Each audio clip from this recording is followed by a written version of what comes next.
নমস্কাৰ বন্ধুসকল, আজি লৈ আহিছোঁ এটা নতুন ষ্টৰীৰ সৈতে। আহকচোন এই নতুন ষ্টৰীটোৰ সৈতে উপভোগ কৰোঁ। সেইদিনাখন ৰাতি আমি থিয়েটাৰ চাব গৈছিলোঁ। আমাৰ পৰিয়ালৰ মা দেউতা, ভাইটি ভণ্টি সকলোকেইটা আৰু ওচৰৰ খুৰাহঁতৰ পৰিয়ালটোও। নাটক চোৱাৰ পিছত ওচৰৰে বেলেগ গাঁৱৰ পেহীহঁতৰ ঘৰত ৰাতি ভাত খাই অহা কথা। টিকট কাটিব দিছিলোঁ। চাকৰিৰ সূত্ৰে বাহিৰত থকা পালি ঘৰলৈ অহা নিবিড় ধুনীয়া চেহেৰাৰ সুন্দৰ ল'ৰাজন, সুন্দৰ ওখ পাখ সুস্থ যুৱক। থিয়েটাৰৰ হলত একে লাইনত একেলগে নোপোৱা বাবে দুটা টিকট বেলেগ চিৰিয়েলৰ নম্বৰ লৈছিল বুলি সি হলত গৈহে কৈছিল। বাকী সকলোকে একেলগে বহিব দি মই নিবিড়ৰ লগত অন্য শাৰীত বহিলোঁ। নাটক আৰম্ভ হোৱাৰ সময়তে হলৰ লাইট অফ কৰাৰ পিছতে নিবিড় দায়ে খুচুৰ খাচাৰ আৰম্ভ কৰিবলৈ ধৰিলে। মই তাৰ বাওঁফালে বহিছিলোঁ। সি বহিয়ে তাৰ বাওঁ হাতখন মোৰ পিছফালে চকীৰ ওপৰেৰে মোৰ কান্ধত দি ল'লে। সোঁহাতে খনেৰে মোৰ সোঁহাতখন মাজে মাজে হাতখন নি চুমাও খাইছে, আঙুলিবোৰ চুহিছে। তাৰ মুখৰ গৰম নিশ্বাস হাতৰ পৰশ লাগি গৈছিল। মোৰো কিবা বেয়া লগা নাছিল। এইবাৰ মন পৰিছোঁ সি মোৰ কান্ধৰ ওপৰেৰে দীঘল কৰি ধৰি হাতখন আঙুলিৰে মোৰ বাওঁফালে কাষলুটিৰ কাষেৰে বিহাৰ ওপৰত লিৰিকিব ধৰিছে। মোৰো কিবা ভাল লাগিব ধৰিলে। সেইবাবেই হয়তো দুটা টিকট বেলেগ চিৰিয়েলৰ লৈছিল নিবিড়াই। লাহে লাহে মঞ্চৰ নাটকো জমি আহিছে। আমাৰ কিন্তু সেইবোৰলৈ মন নাই। আমি ব্যস্ত নিজৰ নাটকত। ইফালে মই একো আপত্তি নকৰা যেন পাই দাদাৰ বাওঁ হাতে মোৰ বাওঁফালৰটো পূৰা মৈদা মাৰা দি জোৰে জোৰে মাৰিব ধৰিছে। এইবাৰ দৰ্শকে তামাম উকি আৰু হাত চাপৰি মাৰি উঠাত দাদায়ো খুব জোৰেৰে হাত চাপৰি বজাই লৈ লৈ মোৰ মুখখন টানি কিছ কৰিলে। উঠ জৰি চুপি চুই ময়ো তাক ডিঙিত সাবত মাৰি জিভাখন তাৰ মুখত সোমাই পূৰা মজা ল'লোঁ। প্ৰায় 2 মিনিটমান মাজতে সি এবাৰ ঠাণ্ডা কিছু পৰিছে দেই বুলি কোৱাত মই তাক আৰু অলপ চাপি লৈ মই উৰি থকা গৰম ছালখনকে দুয়ো মেৰিয়াই ল'লোঁ। এইবাৰ আৰু কোনে পায় তাক। এইবাৰ সোঁহাতখনেও মোৰ সোঁফালৰ টোত মৈদা মৰাত লাগি গ'ল। বাহ, কি মজা লাগিছে। বহুত দিন কাৰো হাতো লগা নাছিল দুয়োকেইটাৰ। এইবাৰ সি হাত এখন পিছফালে নি মোৰ ব্ৰা হুক খুলিব খোজাত, হাতখন আঁতৰাই দিব খোজাত গালতে চুমা এটা খাই লাহেকৈ কামুৰি দি ক'লে, একো নহয় দে, কাপোৰ উৰিয়ে আছ, পিছত ময়ে খুলি দিলোঁ ব্ৰা হুকডাল। এইবাৰহে বেছি মজা। এপাকত সি মোৰ সোঁহাতখন ধৰি তাৰ পেটৰ ওপৰত থৈ দিলে। সেইডাল টাইট হ'ব ধৰিছিল তাৰ। বৰ ডাঙৰ যেন লাগিল তাৰ নুনুডাল। তেন্তে সময়তে কাষতে বহা পৰিয়ালৰ সৰু বাচ্ছাটোৱে কিবা কথাত উৎপাত কৰি কান্দিব ধৰিলে। ওচৰৰ মানুহবোৰে কেক জেক কৰি উঠিলে। মই মাকক সোধাত ক'লে তাক বোলে অকলে চকীত বহিব লাগে। মই মোৰ চকীখনকে বাচ্ছাটোক দি নিবিড়াক অলপ ছাইডলৈ যাব কৈ এখন চকীতে দুয়ো বহিলোঁ। ইফালে কাপোৰৰ তলত হাতবিলাকৰ কাম চলি থাকিল। চকীখন সৰু থিয়েটাৰ। টিনৰ চকী বাৰে বাৰে পিছলিব খোজে। এইবাৰ দাদাই মোক উঠাই দি নিজৰ 2 ভৰিৰ মাজলৈ নি কোলাত বহুৱাই ল'লে। এইবাৰ তাৰ বাৰীডালৰ ওপৰত বহাত হাতৰ টিপনৰ চান্দে সেইডালে কাপোৰৰ ওপৰতে 2 টোপিনৰ ফাঁকত খুচি থাকিল। অলপ পিছত নাটক শেষ হ'ল।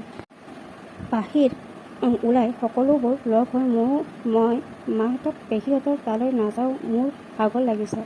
আৰু মোক নিবিড়ায়ে বাইকত ঘৰত থ'বগৈ বুলি সিহঁতক যাব দিলে। পিছত আমি ওচৰৰে ৰেষ্টুৰেণ্টত ফটাফট কিবা কিবি খাই ল'লোঁ। বাইকত উঠি লৈয়ে তাক সাবটি ধৰিলোঁ। ফুল স্পীডত 5 মিনিট মানতে ঘৰ পালোঁগৈ। ভিতৰ সোমায়ে মই আগতে গেটৰ তলাটো মাৰি থৈ আহিলোঁ। এনেই 10 বাজিল। আমাৰ তলা মাৰেই গৈ ঘৰত সোমাইছোঁহে। সি মোক সাবত মাৰি ধৰি চুমা খাব ধৰিলে। মই ক'লোঁ ৰচোন, কাপোৰ কানি সলাই লওঁ। সি ক'লে কেৱল খুলি ল, সলোৱা কাপোৰ পিছত পিন্ধিবি। হ'ব দে বুলি মই অলপ ছাইডলৈ গৈ চুইজাৰটো খুলিব লওঁতে সি তাৰ কাষলৈ টানি আনি ক'লে দেখাকে খোলানো একো নহয়। মই খুলি দিলোঁ। সূৰ্যটো খুব খোলাৰ ব্ৰাটো লগতে ওলাই আহিল। মই সূৰ্যৰে আঁৰ কৰি ধৰিব খোজোঁতে দাদাই টান মাৰি নি কাপোৰখিনি মজিয়াত পেলাই দিলে। পিছত একেটাই তলৰ চুৰিদাৰৰ পেটটো খুলি পেলালে। এইবাৰ টানি পেটটো খুলি লেংটি কৰি পেলালে মোক। মই বাথৰুমৰ পৰা আকৌ বুলি গৈ পেচাব কৰি উঠি মনে মনে মোৰ নুনুখনৰ ভিতৰৰ ফালে অকণমান হেঁচি সানি ল'লোঁ। ঠিকটো নাই কি বা কৰে। মই টাৱেল এখনকে গাত লৈ ওলাই আহিল। কিহৰ আৰু বুলি সি টাৱেলখন গুচাই মজিয়ালে দলিয়াই দি মোক টানি বিচনালৈ আনি পৰাত বহাই ল'লে। ইতিমধ্যে সিও পূৰা লেংটা হৈ লৈছিল।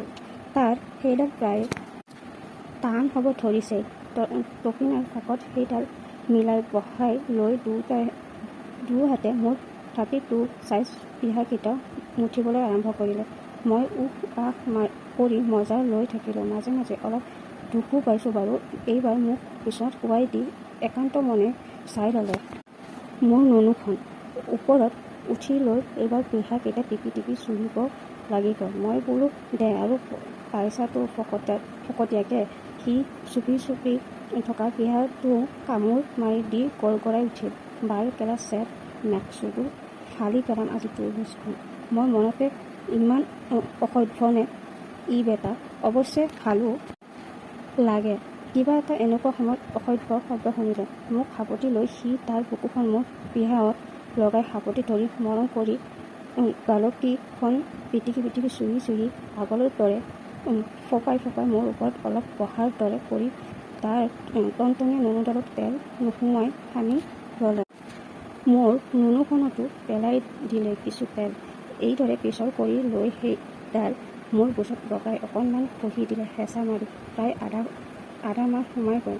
অ' মা মৰিলোঁ বুলি কেকাই দিলোঁ। সি উলিয়াই দিলে বেছিটো পোৱা বুলি ভাবি। পিছত আকৌ লাহে লাহে মৰম কৰি সোমাব ধৰিলে। এনেকৈ বহুবাৰ ওলোৱা সোমোৱা কৰি থাকি এবাৰ আৰু জোৰে ধাক্কা দি দিলে আৰু কিছু ভৰাই তথাপি পূৰা নোসোমাল তাৰ বাৰীডাল।